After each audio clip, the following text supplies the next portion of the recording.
ഓ സൈനബ നമ്മൾ തീർച്ചയായിട്ടും.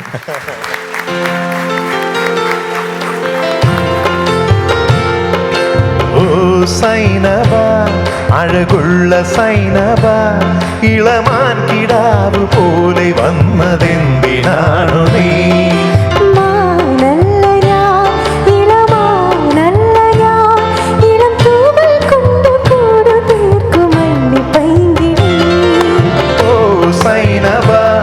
അഴകുള്ള സൈനബ, ഇളമാൻ കിടാവ് പോലെ വന്നതെന്തിനാണു നീ?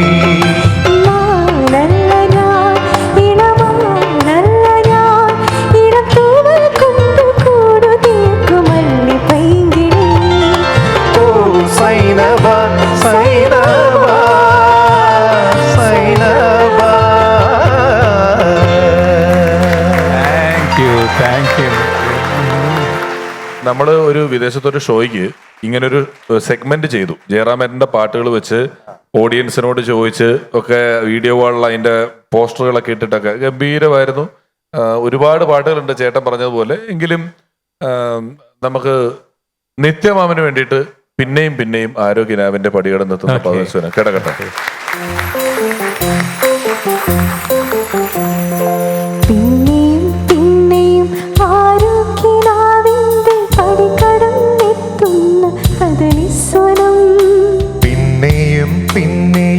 ആരോഗ്യനാവിന്റെ പടികടന്നെത്തുന്ന പദനിസ്വനം. പിന്നെയും പിന്നെയും ആരോ നിലാവത്ത് കൊണ്ടേണുമൂതുന്ന മൃദുമന്ത്രണം. ആരോ ആരോ.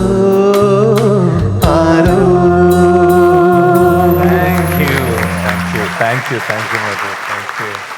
രാജാ സാർ അദ്ദേഹത്തിന്റെ റൂം വിട്ട് വേറെ എവിടെയും മദ്രാസിൽ സ്റ്റുഡിയോ റൂം എന്ന് പറഞ്ഞാൽ സ്റ്റുഡിയോ റൂം റെക്കോർഡ് തിരിച്ച് നേരെ വീട്ടിൽ പോകും. അല്ലാതെ വേറൊരു ലോകം സാറിനില്ല.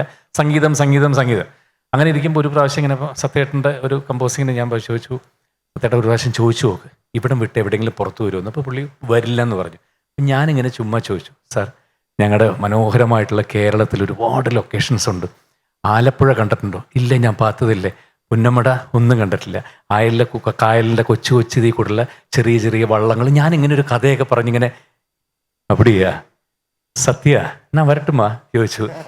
അങ്ങനെ അപ്പം തന്നെ ഇത് ചെയ്ത് നേരെ അദ്ദേഹം ഫാമിലി ആയിട്ട് ആദ്യമായിട്ടാണ് വരുന്നത്. ആലപ്പുഴ വന്നിറങ്ങി അദ്ദേഹം പുന്നമട കായലിലൊരു വള്ളത്തിൽ ഇങ്ങനെ നോക്കി നിന്ന് ഈ ഭംഗി ഇങ്ങനെ കണ്ട് ഇങ്ങനെയും ഒരു ലോകമുണ്ട് എന്നുള്ള അദ്ദേഹത്തിൻ്റെ റൂമിൽ മാത്രമാണ് വർഷങ്ങളായിട്ട് അദ്ദേഹം. അപ്പം തന്നെ എന്നെ വിളിച്ചു തരാൻ പറഞ്ഞു. ഞാൻ വേറെ ഷൂട്ടിംഗ് ലൊക്കേഷനിലായിരുന്നു. ஜெயராம், ராஜா பேசுறேன். நீங்க சொன்ன மாதிரி தான் உங்க ஊர் எவ்வளோ அழகா இருக்குப்பா. இப்படியெல்லாம் இருக்குதா? சரி, உனக்குன்னு ஒரு கம்போசிங் இப்போ ஃபோன்லேயே சொல்லவா? இந்த மாதிரி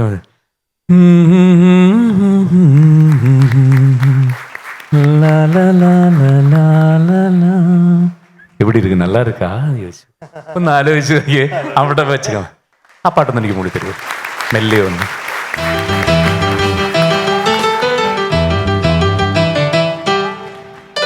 മെല്ലെയൊന്ന് പാടി നിന്നെ ഞാൻ ഉണർത്തിയോ മനെ.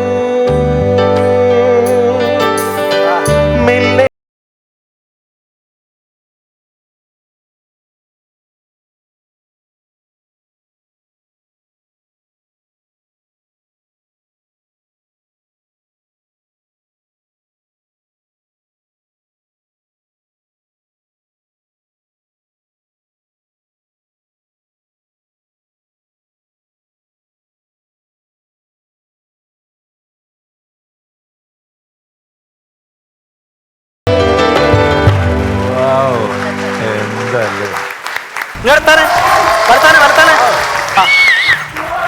കുട്ടിശങ്കര, നീ ഒന്നും പേടിക്കണ്ട, നമുക്ക് എല്ലാത്തിനും പരിഹാരം ഉണ്ടാക്കാം കേട്ടോ.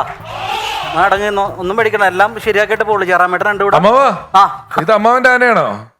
ഇല്ല, ഞാൻ പെട്ടിക്കടയിൽ നിന്ന് മേടിച്ചത്. ഇപ്പൊ പിഷാരടി, ഞാനും ജയറാമേട്ടനൊക്കെ ആന ഉള്ള കുടുംബം, തറവാട്ടുള്ള ആൾക്കാരെ ഞങ്ങള്. പിന്നെ പാരമ്പര്യമായിട്ട് ആന ഇതായിട്ടുള്ള അല്ല ജയറാമേട്ടാ. ഓ അപ്പൊ നന്നായിട്ട് അവനെ ഉത്സവപ്പറമ്പിൽ അങ്ങനെ കൊണ്ടുവരുന്നതെന്ന് തോന്നുന്നു അല്ലേ? ഇല്ലില്ല, ഇവൻ എന്റെ കൂടെ തന്നെ ഉണ്ട്.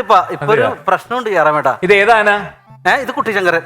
കുട്ടിശങ്കരൻ കുട്ടിശങ്കരൻ. അതില്ലേ? എന്റെ 5 വയസ്സുള്ളപ്പോ എന്റെ അച്ഛൻ എനിക്ക് സമ്മാനിച്ചാണ്. അന്ന് കുഞ്ഞായിരുന്നവൻ. അതല്ലേ? പിന്നെ തീറ്റ കൊടുത്തതിന് വളർത്തി പഠിപ്പിച്ച് ഈ നിലയിലാക്കി. എനിക്ക് കണ്ണൻ എന്ന് പറഞ്ഞ ആന ഉണ്ടായിരുന്നു. ആ കണ്ണൻ എനിക്കറിയാം. എന്റെ മോൻ ജനിച്ച സമയത്ത് അങ്ങനെ പേരിട്ട് അങ്ങനെ ചെയ്തു. ശരിക്കും ഇവൻ അരിക്കൊമ്പന്റെ ബന്ധുവാണ്. അല്ലേ? അരിക്കൊമ്പന്റെ ബന്ധു. ഏത് ഇപ്പൊ കാട്ടിലെ അരിക്കൊമ്പനാ? ആ ശരിക്കും പറഞ്ഞാൽ അരിക്കൊമ്പന് ജയറാമേട്ടനൊക്കെ ഒരുപാട് ബന്ധമുണ്ട്. ശരിക്കും അരിക്കൊമ്പന് ഞാനുമായിട്ട് ബന്ധോ? അതെന്താ? അതായത് ഈ നിങ്ങൾ രണ്ടുപേരും തമിഴ്നാടും കേരളമായിട്ട് എപ്പോഴും ബന്ധപ്പെട്ടിരിക്കും. അപ്പൊ ഇവന്റെ ഇപ്പോഴത്തെ ഒരു പ്രശ്നം, മാനസിക പ്രശ്നം എന്ന് പറഞ്ഞാല് ഇവന് അച്ഛനെ കാണണം ജയറാമേട്ട. അരിക്കൊമ്പൻ എന്തും വന്ന് അമ്മനെ കണ്ടുകൊണ്ടുപോലും നമ്മുടെ കുടുംബത്ത് വന്ന് പോകുന്നുണ്ട്. അതല്ല ഇവന്റെ ഒരു പ്രശ്നം, ഇപ്പൊ അച്ഛനെ കാണണം എന്നുള്ളതാണ് എന്റെ പ്രശ്നം. അരിക്കൊമ്പൻ ഞാൻ എന്ത് ചെയ്യാനാണ്? ജയറാമേട്ടന് ഏതാ എന്നെ കണ്ടാലും തിരിച്ചറിയാല. അതൊക്കെ അറിയാം. ഏകദേശം കേരളത്തിലൊരു 10 450 460 ആനകളുള്ളിൽ ഒരു 100 ആനയെ നന്നായിട്ട് തിരിച്ചറിയാം. അപ്പൊ ഇവന്റെ അച്ഛനൊന്ന് ചേട്ടൻ കണ്ടുപിടിച്ചു കൊടുക്കണം. അല്ല, അത് കണ്ടുപിടിക്കാൻ ബുദ്ധിമുട്ടാ. ഇത് കാട്ടിലാനയല്ലേ? കാട്ടിലാനയുടെ അച്ഛനെ ഞാൻ അങ്ങനെ കണ്ടുപിടിക്കാനുണ്ട്. നാട്ടിലുള്ള ആനയാണെങ്കിൽ പിന്നെ കണ്ടുപിടിക്കാം. അത് എന്നെ കൊണ്ട് പറ്റില്ല.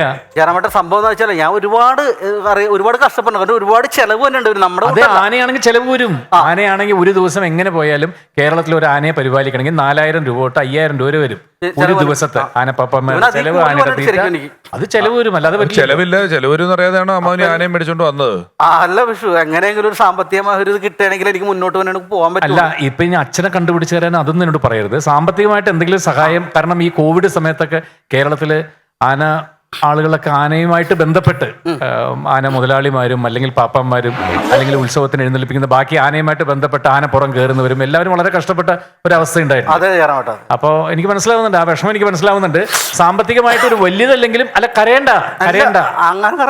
അല്ല, എനിക്ക് മനസ്സിലാവുന്നുണ്ട്. കാരണം ഞാനൊരു ആനയെ ഒരു 10 25 30 വർഷം വളർത്തിയ ആളാണ്.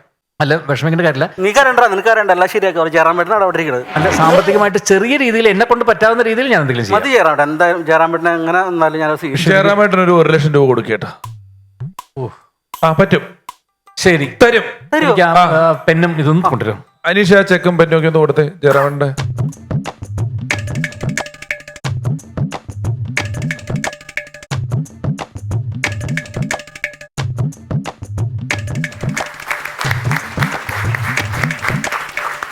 ജയറാമേട്ട, എനിക്ക് ഈ പേപ്പറിലൊന്ന് ചെറുതായിട്ടൊന്ന് ഒപ്പിട്ട് തന്നെ. അതെന്തിനാ? വേറൊന്നുമല്ല, ഇത് പിന്നെ ഇപ്പൊ ഈ പൈസ എവിടെ നിന്ന് വന്നു എന്താ ഇതൊക്കെ ചിലപ്പം പിന്നീട് കാണിക്കേണ്ടി വരും. അപ്പൊ ജയറാമേട്ടൻ ഒരു സംഭാവന എനിക്ക് തന്നതായിട്ട് ചെറിയ ഒരു ഒപ്പിട്ട് കഴിഞ്ഞാൽ എനിക്കൊരു സന്തോഷം. സാരമില്ല, നല്ല കാര്യത്തിനല്ലേ. എവിടെ ഒപ്പിട്ടുണ്ട്? ഇവിടെ ഇട്ടോ.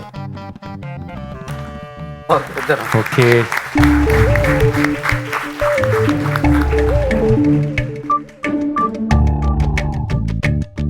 ഹലോ, ഇതെന്താ എന്റെ തന്നിട്ട് പോകുന്നു? ഇത് എന്റെ തന്നിട്ട് പോകുന്നു. കച്ചവടമാണ്. എന്ത് കച്ചവടം? എനിക്കിപ്പോ ഞാൻ അന്ന ചേട്ടന് തന്നു എന്നുള്ള തെളിവും രണ്ട് സംഭവം മുദ്രപത്രത്തിൽ ചേട്ടൻ ഒപ്പിട്ട് തന്ന് ഇതെങ്ങനെ തലേന്ന് ഒഴിവാക്കണമെന്നുള്ള ഞാൻ ആലോചിച്ചിരിക്കുന്നു. സംഭവം തന്നിട്ടുണ്ട്. ഇനി നിങ്ങളായി നിങ്ങളുടെ പാടായി. ഹലോ,